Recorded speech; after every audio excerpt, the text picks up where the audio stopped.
Good evening, everyone, and welcome back to MeZooMin. It has been a while. It's been a long time. We've had lots of other events going on, but they pushed MeZooMin to the side. So here we are, and we're back, and we're excited to be back with all of you. And we have a great program planned for this evening.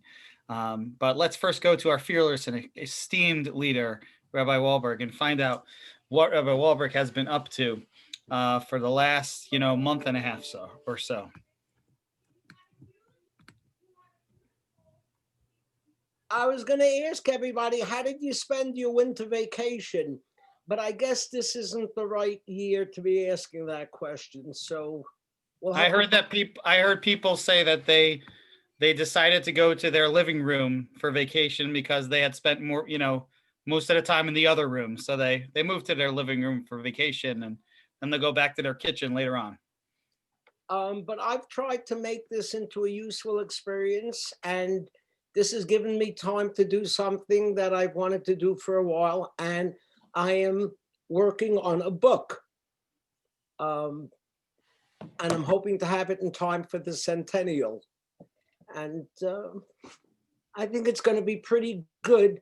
The thing is, anybody who buys the book must also take a copy of my sermon book. They don't have a choice. That we figure that's the only way we can get it out of the basement of the synagogue. But other than that, thank God I'm feeling well, and I'm hoping to get vaccinated as quickly as I can. It seems that rabbis are really at the low end of the list in terms of people who are necessary for society. So we don't know exactly when that's going to be. But let me just say, everybody should look at the Jewish Times this week, because Rabbi Post and his children are featured in a lot of the article. And it's really nice. It's really, really nice. So good. Thank you. I don't know what it says more about, my kids' sheer brilliance or the fact that they're the experts that the Baltimore Jewish Times are interviewing these days, but either way, it's cute pictures. Well, if they do it on the basis of sheer brilliance, that might explain why they've never used my kids. So, you never know. We're going to have to, everyone who takes your pulpit power and your new book will also have to take a copy of the Baltimore Jewish Times with my kids' pictures on it. It'll be our pleasure. But one of us rabbis is a doctor. Apparently that's true, but I can only philosophize. Rabbi Dr. Yogev, do you get prime billing for the vaccine? No, but if they want to philosophize about it, they can always call me. I can help them.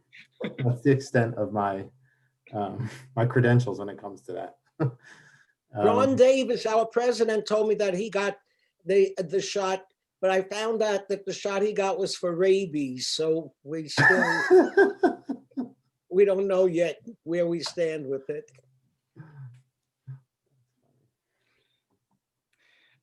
Friends, before we jump into this MeZooMin, we just want to open on a couple of serious notes. First of all, obviously, we're all just shocked at the events of yesterday and in DC. We in Shul, Rabbi Yogev last night led us in Tehillim and shared a couple of words about what was happening, and our Shabbat experience video that we sent out last night. And I hope people are getting the Shabbat experience emails and videos. And by the way, there's tomorrow, the first installment of the service highlights are coming out, and you will see them and you will feel like you were in shul. The Chazans did a beautiful job. We have sermons to go with it, but we sent out our second installment last night that had Rabbi Wahlberg's class on Shabbat, and we dedicated that installment of the email to the safety and security of all of our fellow Americans, with the hopes that the Shabbat spirit should bring peace and harmony for all of us. So we very much have all of that on our mind. The other thing I wanted to mention is, over time, and one of the things that we do lose when we're not in shul together, as much as we try to keep up with it on Zoom and calls and emails.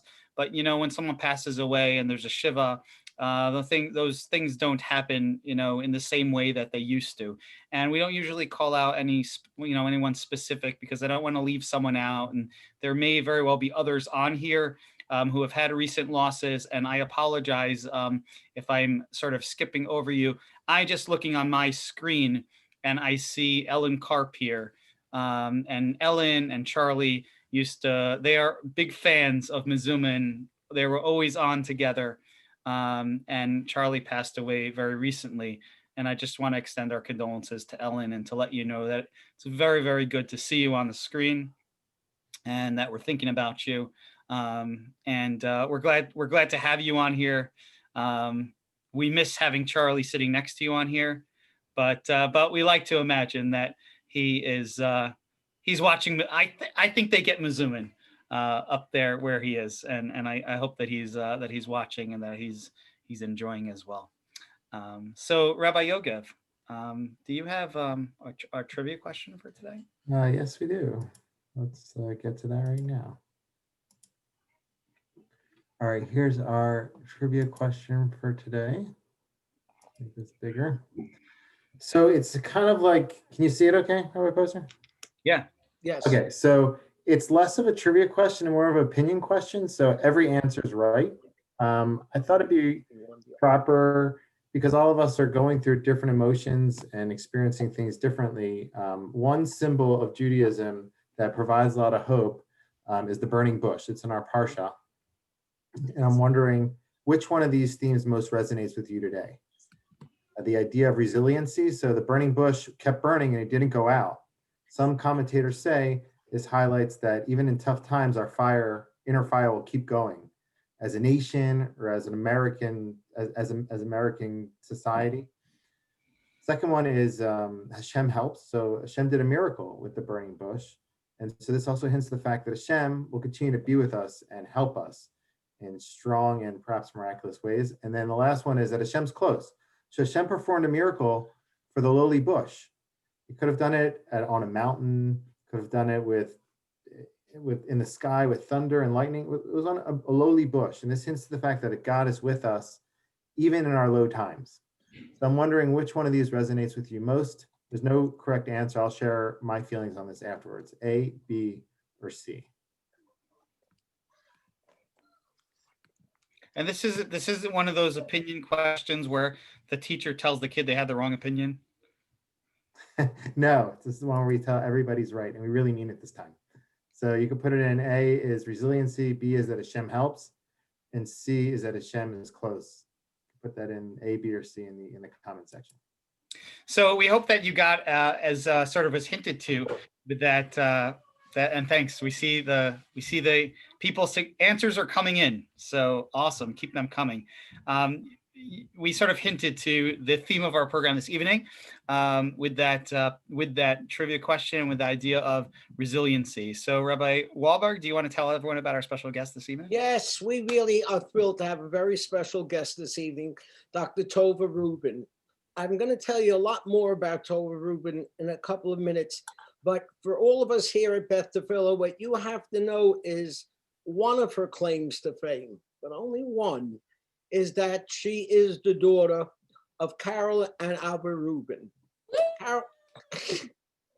Carol and Albert Rubin are really beloved members of Beth Tefillah, but the fact of the matter is, we have no idea who they really are. Like one day we woke up and they had come in, they had been released from the witness protection program, and they came into Beth Tefillah, and just everybody immediately fell in love with them. I don't really know if many of us are aware of who these people are, but tonight I want to point out to you something special about Albert Rubin. You see, no, we don't have to say anything nice about Carol because everybody knows that she's really a very special lady. But nobody feels that way about Abba. And if any of you ever saw one of his cooking videos, you definitely wouldn't feel that way. But this guy is a major league scholar. I mean, taught at Vanderbilt University, Haifa University, you look in Amazon and he has maybe a dozen Kindle books available, everything from advice for parents to poetry and prose, and it's really remarkable. And he's on YouTube, although like President Trump, YouTube has taken, refuses to allow anybody to view some of his videos because Lehavdil. What's that? Lehavdil. Lahavdil, yeah.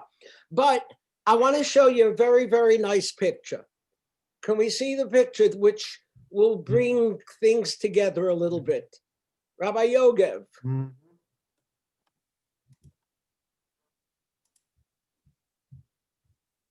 This is a picture. Oh. This is a picture of our guest speaker tonight and her father.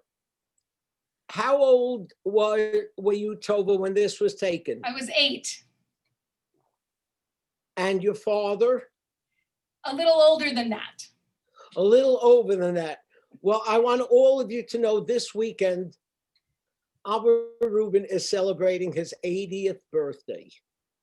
And we have an opportunity that we wouldn't normally have to wish. We can't do it in shul, but we can do it over Zoom. So we want everybody to join together in singing. Happy birthday to you. Happy birthday to you. Happy birthday, dear wonderful daddy. Happy birthday to you. And many more. And I want you to know I have a special medal here that I'm going to give to you, Carol, when I get to see you. A gold medal for living with this man all these years. you deserve it. Tova, how are your parents growing up? Nice people? Wonderful, yes, of course. Yeah. Yeah. But I want you to know they feel the same way. In one of the books that your father wrote, I saw on Kindle, he said he felt that he could write a book about child rearing because he feels that he and your mother did a pretty good job in raising their children. And you're one of the success stories, and we're thrilled that you're with us this evening. You are a clinical psychologist. You live where now? I live in Potomac, Maryland.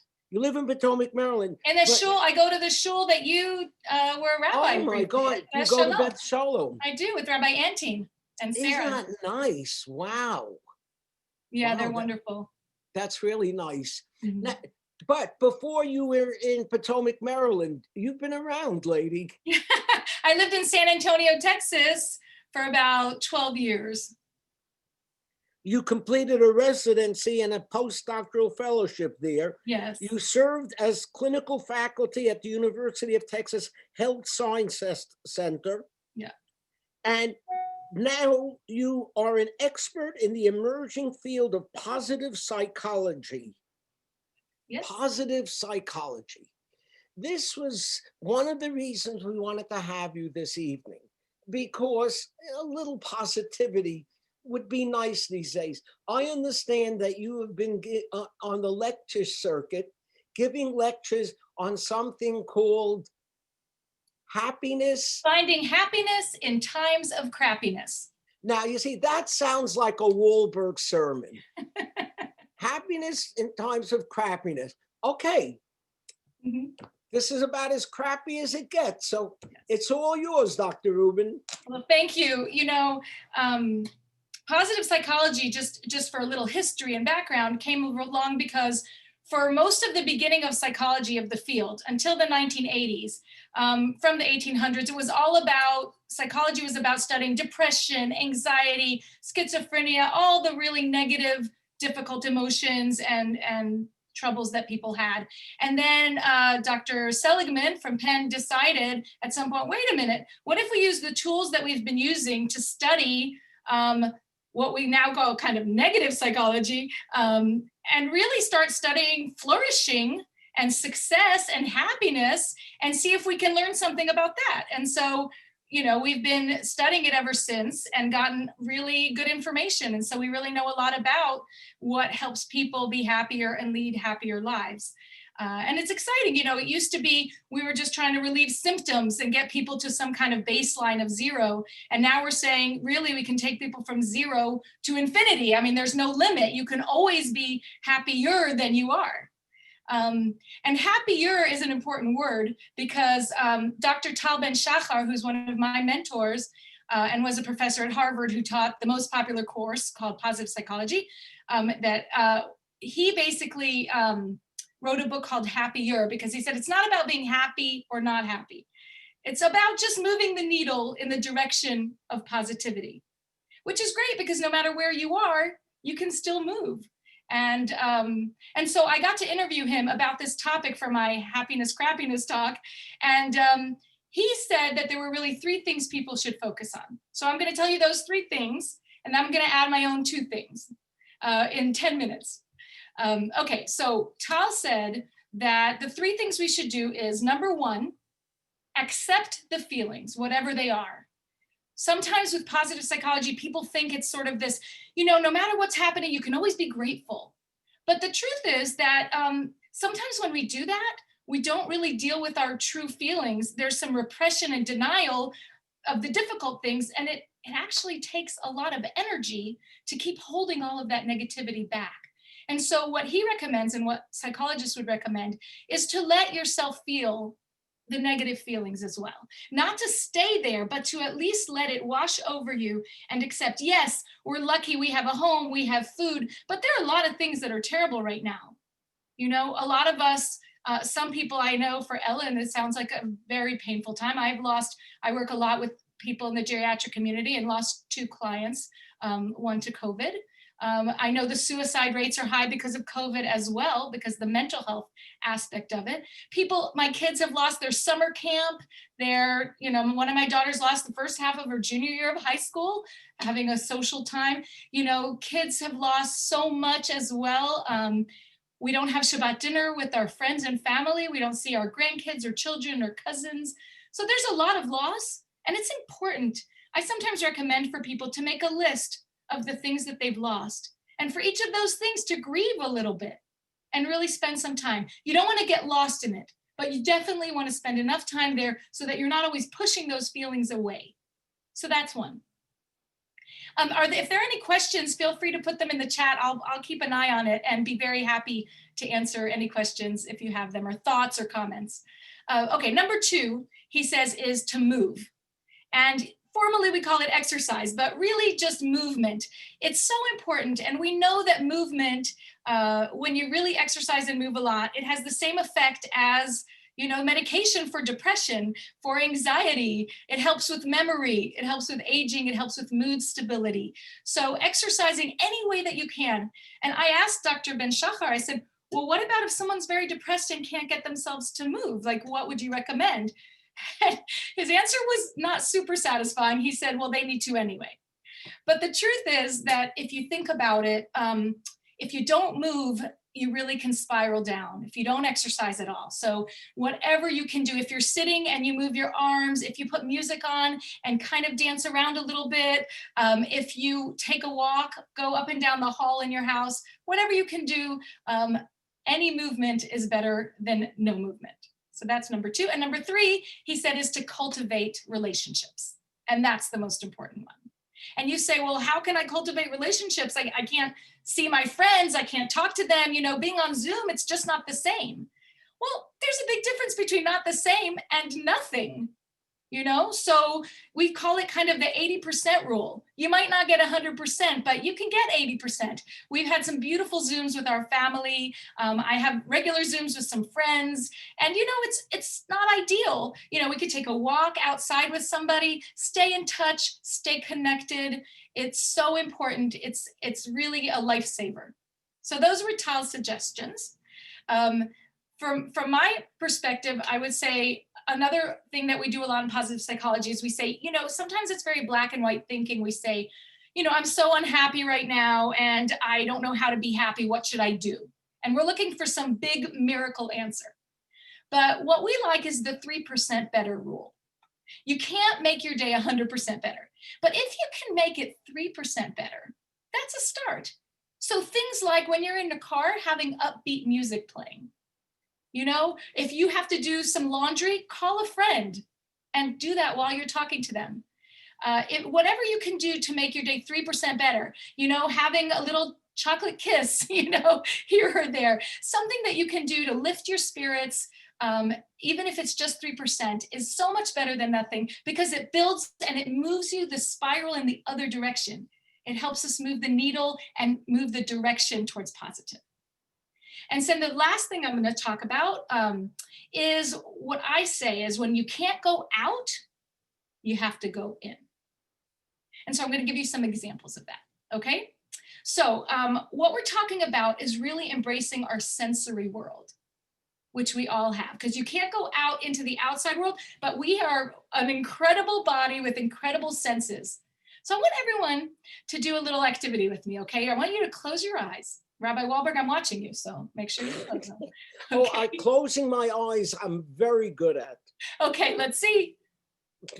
Okay, close your eyes, and I want you to imagine, I want you to cut a lemon, okay? And you're gonna imagine the squirt of the lemon juice, and now I want you to take that lemon and put it on your tongue and squeeze it. Okay, now, Rabbi Wahlberg, did you salivate when you heard that? You want to know something? Yeah. I do that most every night when I have a cup of tea. Yeah, you squeeze the lemon on your tongue. Yeah.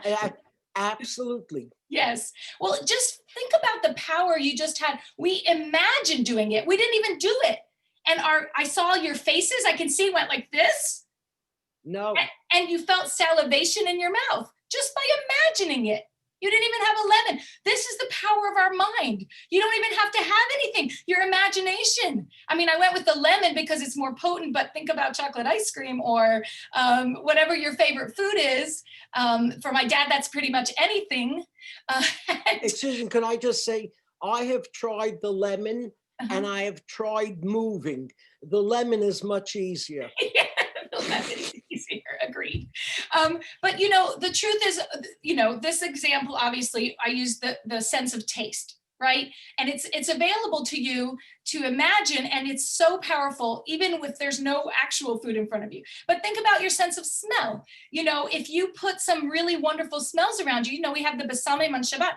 Our sense of smell is our most primitive sense, and it's connected to memories. And so when we smell certain things, like I can never smell lavender again without thinking of my daughter Ziva's bat mitzvah, because in our besamim bags, we put lavender. And when you walked into the shul, there was this burst of smell of lavender that was so powerful. Whenever I smell it, I'm taken back to that memory. So if you put some smells around you that connect you to things, so this is another going inward. So that's taste and smell. Now touch. You know, right now we can't touch our grandchildren. We can't touch our kids as much as we would like. If we live alone, we're not even touching any other human. Of course, if you have a pet or an animal, that's great. But if you can't, one thing that we've learned is if you put your hand, everyone try this, put your hand on your heart and just kind of push down a little bit and put a little pressure there. You can even put your other hand on it. What we know is, because of the polyvagal theory and stuff, is that there's something about this that connects to oxytocin and releases positive hormone, positive chemicals in your brain. And so putting your hand on your heart is a really nice way to have a sense of touch. When I can't hug people, we have a way, I hug myself and they hug themselves. And we squeeze and we just imagine hugging. So, you know, you really can even have a sense of touch on Zoom. You know, if you do like this, or if you hug yourself when you say goodbye, but really touch is important. And if you have some people in your bubble, then that's great. They've even said that with plants, if you have a relationship with the plants in your house, that can even release some of the oxytocin if you live alone. So it's very important to have that sense of touch. Hearing, okay, music, comedy, whatever you can listen to that lifts your spirits. It's sometimes nice to break the silence, because if it's silence, can be deafening after a while. And so allowing yourself some sense of sounds, especially upbeat music, can really be nice. And I like to put music based on what I'm doing. If it's Friday, I'm listening to Shabbat music as I'm cooking for Shabbat. During the week, I might have a Latin night. I might listen to Israeli music. I might listen to just some pop music that my kids like. So, you know, it's nice to vary it. So then the last one I'm going to talk about really quick is one that I think is the most important, and that is the visual. Because even though we think of visual as things we see outside, we actually have this incredible photo album and video storage in our brain. So I wanted again to ask you guys to close your eyes. And I want you to take yourself to a peak experience in your life, a moment that was one of the highlights of your life. And visualize it and put yourself there and listen to the sounds and look at who else is there and imagine that you're there and replay it in your mind like a little video. And gosh, everybody's smiling. It's really amazing. Okay, you can open your eyes. But that's yours. I mean, this is your photo album. You can access this anytime and it's free. It doesn't cost you anything. And you can go to the most wonderful moments in your life and have an incredible experience. Rabbi, where did you go? What was your moment? Well, I can't tell you where I went, but my wife Sherry is here, and she said she thought of the peak experiences in her life, and she's now depressed. Give her my number. Call me later. Okay. Actually, Dr. Rubin, that does happen though also, meaning what's that like?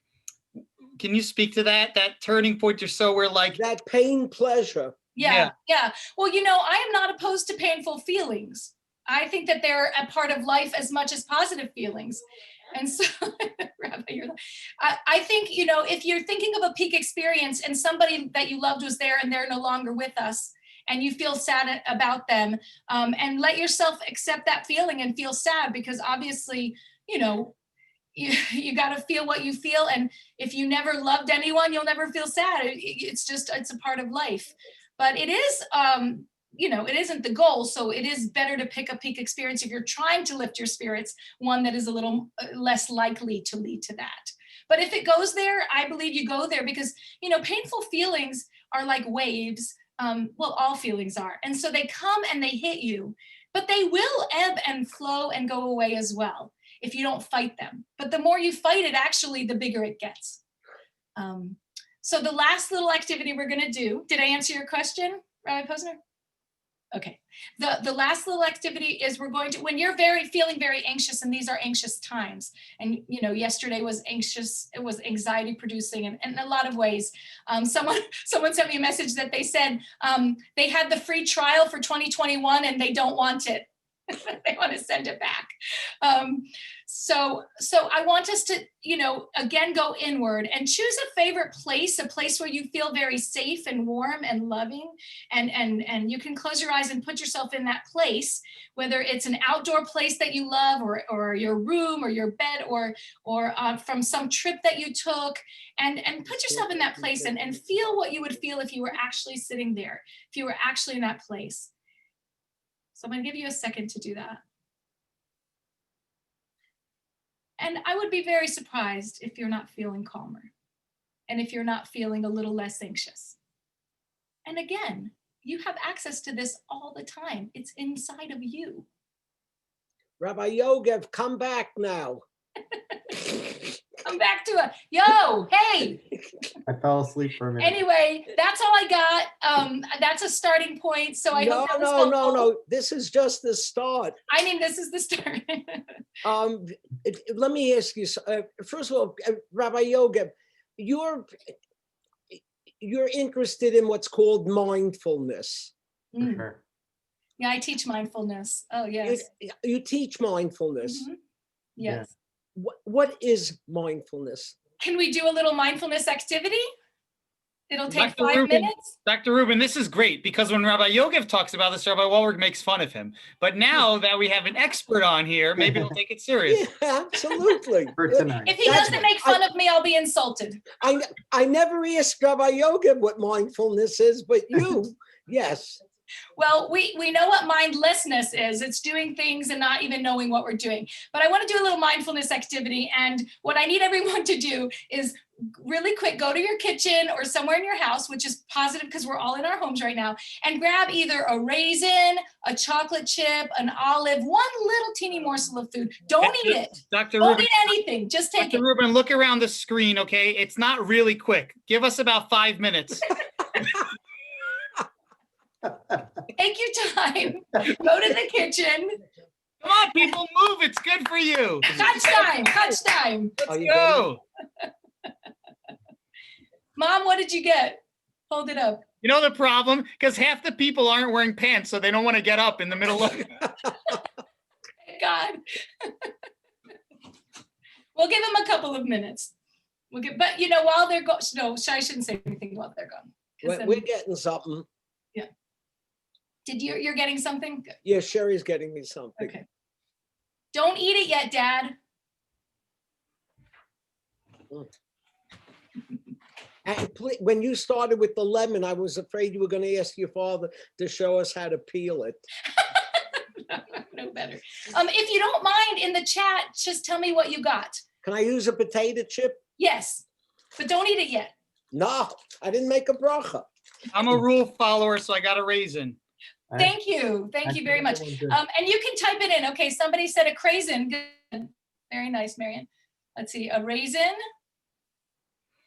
You know, Dr. You guys tell me when we're ready, okay? While we're waiting for people to get their things, I just want to tell you, I mean, we're not done yet, but this has been absolutely fantastic. Oh, good. You've been No, this is really one of the best like Zoom presentations that I've seen, just straight to the point and thoughtful and helpful. and it has a point. And has a point.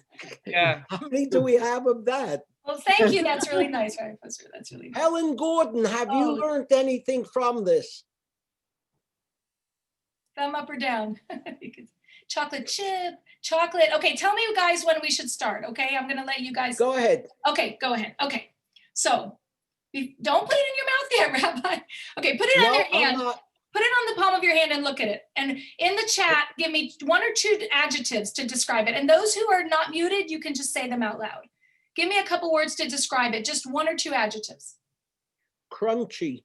Crunchy. Somebody wrote dry, yummy, wrinkled. That must be a raisin. Soft, sweet. Sticky. Sticky. Okay, good. Okay, so we used our eyes and we looked at it. Okay, now I'm going to give you some instructions. I'm going to tell you to put it on your tongue, but don't bite. Put it on your tongue and close your eyes. And I want you to just roll it around in your mouth. Dr. Rubin, the people. And say a bracha first. Yeah, the bracha is about mindfulness also. The bracha, say the bracha. I hope you did. But don't bite it. Just put it on your tongue and roll it around. Roll it around. And I want you to think again of the texture of what you're experiencing. Pay attention to what it feels like. And then what you're going to do 1 bite and then you're going to roll it around again. So bite into it. Wait. Before they bite, you need to give them a couple of seconds to put in their teeth. Go ahead, everybody. Come on. Bite it 1 time and then roll it around again without eating it yet. And see what you notice about the difference once you did that. Okay? Okay, then slowly you can chew it and feel when you swallow it, try to feel it as long as you can feel it going down your throat. Okay, we took about 2 minutes to eat 1 tiny thing and we had a whole experience. I mean, I'm not saying you could eat a whole meal like that, but you could certainly have the first bite of each thing on your plate like that. So I would like to ask, is there a volunteer maybe that we could unmute and they could share their experience? I could ask a few questions. Absolutely, Linda Hurwitz. I'm unmuting her right now. Let's see. Okay, so Linda, what was your food? Oh, we double clicked. 1 second, unmute again. You unmuted and muted. Gum. Gum. Okay, what flavor?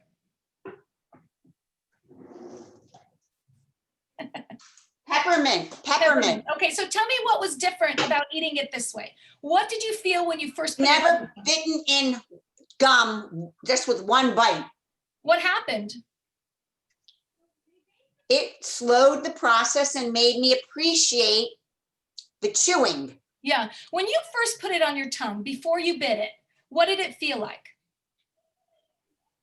Did it feel like rubbery or like, did it feel harder or dry? It just was sitting there. It was just. But then I turned it around because I didn't want to. It was an interesting experience, and Yeah, it was different than you've ever had eating gum before. You know, totally. Okay, good. no, but you know what my reaction was? What? I'm going to try this tomorrow night when I eat dinner. Yeah, yeah. The idea of paying attention. So mindfulness, one of the words I like is awareness. People call it mindfulness, and that's the kitschy word. But the true word, in my opinion, and you know, you can ask Rabbi Posner or who's the other? Rabbi Yogev. Rabbi Yogev. If you who studies mindfulness, if you like the word awareness as much, do you like that? I like it. I think it's part of the experience of mindfulness. Yeah. Yeah. So awareness is, it's raising your awareness. One example I really like, can you see me? I have what I have in my hand. What do I have? Is that an hourglass? Is that what's Wait, it? let me- Snow globe. Snow globe. You Hourglass. see it? Okay. And what happens when you move a snow globe around? Do you see? Yeah, we can see. When you move a snow globe around, it's very hard to see what's inside, right? And this is how we go about our day. Moving, moving, moving, moving. If you want to see clearly what's inside the snow globe, what do you have to do? Got to stop. You got to stop. You got to let everything settle. You have to be still. There's no other way. And once you're still, you can recharge. You can see clearly. I can see clearly now, right? You can see clearly and you can know what's going on. And that's what mindfulness is. It's stopping and letting things settle and letting yourself have clarity. And when we eat that way, we raise our awareness of all of our sensory experiences, and it enriches our lives so much. We slow everything down. When we eat mindlessly, we can eat a whole bag and not enjoy it as much as that one raisin that you just spent 2 minutes eating. It's amazing. And this is all free. Again, this is just you enriching your own experiencing by slowing it down, raising your awareness, and I say living more intentionally. I think it's terrific. This is basically what I told you the other day, Rabbi Wahlberg. No. Would he listen? No. No, but this, first of all, and you'll lose weight. Yeah, I'm not guaranteeing that, but I'm saying it's helpful. Listen, everybody, if you want to know more from Dr. Rubin, first of all, she has a website, tovarubin.com, Right. TOVARUBIN, and she has a book. Oh. Now, well, I want to show you something about the book. Eli, can you get, Rabbi Yogev, can you get this? Yeah. What do you need? I think if okay. you hold it up like that, people could see it. Let me just- Small little chapters on thoughts, wisdom from the couch. And I want to tell you what struck me. I read through the book, and I'm telling you, you can write sermons from this book. There's something you have right at the end based on happiness that I want to share with all of you, because I like to believe that I've lived that way and I preach that way. One major theme that recurs in my clinical work is that it's not money, power, status, education, fancy stuff, looks, or particular talents and success that make us happy. Happiness is simply found in the quality of our relationships and the meaning we experience in our lives. And then you repeat it again. Happiness is simply found in the quality of our relationships and the meaning we experience in our lives.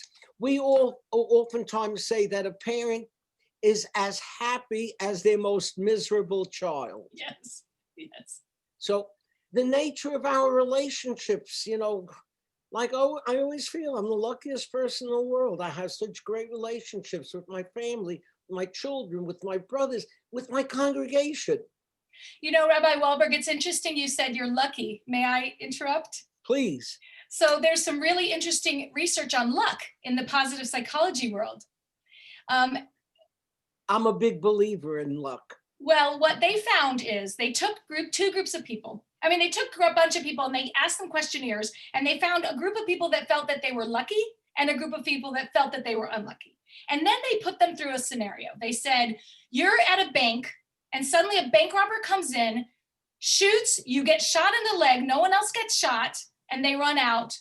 And tell us about that experience for you. And the people who already came into it feeling unlucky, they said, you know, why I happen to be in that bank? I'm the only one that got shot. How unlucky am I?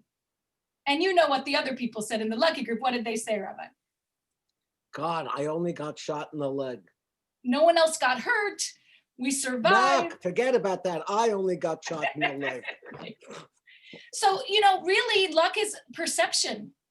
You know, you have the same experiences and one person walks away feeling lucky and the other doesn't, but it can be taught. That's the amazing part. It's not Can like that be taught? Yes, it can. I'm not saying it's easy, but I'm saying if a person, one of the things I say in my book is you can't change anybody else.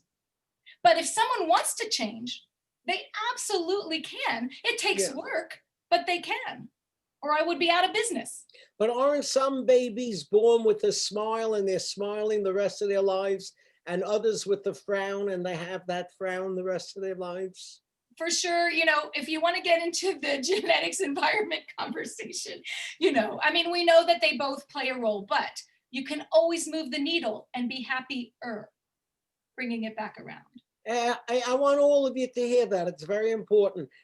That 3% idea. Yeah. We can all work on being 3% happier. Mhm. That's not an unachievable goal. It's a very Jewish thing, taking things not all or nothing. Right, not all or nothing. And that, you know what, if you were born with a frown on your face and you were born hereditarily with depression or bipolar disorder, whatever, again, I'm not saying you're going to be like the happiest person you know, but you can move the needle. Everybody can. There are so many elements of what you shared that are very Jewish and are reflected in a lot of our practices. I meant it seriously in terms of the bracha. I mean, part of the idea of the bracha was to make us stop and say, like, wow, I can be grateful for this food that's about to, you know, enter into my mouth. Modeh ani, right? The first two words we say when we wake up, you know, gratitude. But you know, but after you say them enough time, when I make a bracha, am I really stopping anymore after 76 years and thinking about what that means? Rabbi, you know, it's funny you say that. My rabbi in San Antonio, Rabbi Chaim Block, a Chabad rabbi, every Shabbat that I was at his house for Shabbat dinner, he would start out, he'd say, I have to tell you all, this is a very special Shabbat. And he would mean it every time, you know? And I just thought it's such a beautiful lesson in this, like, every time it's special. I talk about in my book, you never step in the same river twice. Right. And what I mean by that is, even if you say the bracha for 72 years, you said? 76 years. Yeah. Well, the first couple of years I skipped, but. If you say a bracha, but you never step in the same river twice. So it's never the same because it's not the same moment. Even if you're at the same table eating similar food, it's actually not the same food. You already ate that food. You know, Rabbi Wahlberg, I once heard Rabbi Saul Berman talk about this, and he was very interesting. He said, like, the rabbis thought that by saying a bracha before, how could you not pay attention to what you're doing when you say, I'm blessing God for this food that I took up from the earth? You know, how could you not? So he says, but, you know, we're the power of the human mind to ignore it. So we ignore it. So then the Kabbalists came along and they said, okay, before you say the bracha, make a bracha about making the bracha. I'll tell you, what you're talking about, I was thinking of that. Rabbi Posner, what you're talking about is a phenomenon in positive psychology called hedonic adaptation. And what it means is that no matter how good things are. 1 second, what is that called? Hedonic adaptation. That's exactly what I was about to say. I'm going to use that in a sermon. I'm going to sound so intelligent. What it is not the same thing as mindfulness. It's something else. Let me get that. Hedonic constipation. Hello? Hello? Can you hear me? Do you want to know what it is, or do you want to keep making jokes? Oh, yeah. Oh, go ahead. No, the jokes are great. Okay, so basically it's this idea that no matter what happens, good, we adapt. So you can't wait to graduate from college, and you have worked your whole life, and you graduate and you're so excited, and it lasts like a week or two, and then you're kind of bored and you don't know what to do next. And sometimes even you're depressed because you've waited so long to achieve this goal. And then once you have it, it kind of fizzles out after a while because we adapt. They studied lottery winners, and they found that very quickly, within about 2 months, the people went back to whatever baseline they were before. If they were happy before, they were happy again. If they were miserable before, it didn't change their lives. We adapt. And so the way you fight hedonic adaptation, the way you fight it is, again, by awareness and mindfulness. And it's very hard. We make it sound easy, but the truth is, if you're going to say a bracha to heighten experience, but you say it every time, then how are we not going to get used to it? There was a comedian who did a really funny bit on this. He said that he was on a flight right after they started putting Wi-Fi on the flights. It was just like the newest thing, like it had happened 3 days before. And he's on a flight, and there's a guy next to him. And suddenly the Wi-Fi stopped working. And the guy was like, damn, we're counting on that. And the comedian says, how does the universe owe him something he didn't even know existed 3 days ago? We adjust, we adapt, and we have to fight that. All right, I hope all of you learned something from tonight, because quite honestly, I did. Dr. Rubin, you are absolutely fabulous. Oh. It's so obvious to all of us the influence that your mother has had on you. And at the same time, you can joke, Rabbi Wahlberg, but my dad and my mom is awesome. My dad is one of the sweetest human beings that ever existed. Mm-hmm. You know what? It's true. We know that. Yeah. And you have no idea how much your parents mean to this congregation. There used to be a time when I came here, they said, if you're not born in Baltimore, you're never accepted in Baltimore. Well, obviously, if you're the rabbi of a large congregation, you can beat that rap very quickly.